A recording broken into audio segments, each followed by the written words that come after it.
Hey guys, in this video, I will show you how to add under construction or maintenance mode in a WordPress website. All right, let's begin.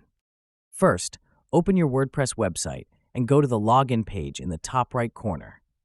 This will take you directly into your WordPress dashboard. Once inside the dashboard, navigate to the Settings section. Under Settings, click on Reading. This area allows you to control how your website content is displayed to visitors. Here, you will find the option to enable maintenance mode or a coming soon page.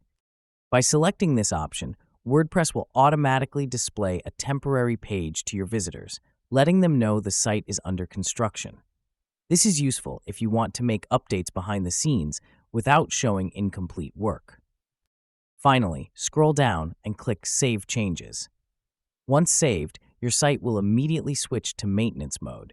Visitors will now see the Coming Soon page until you turn maintenance mode off.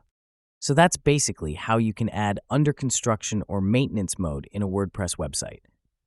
That's it for this video. Thanks.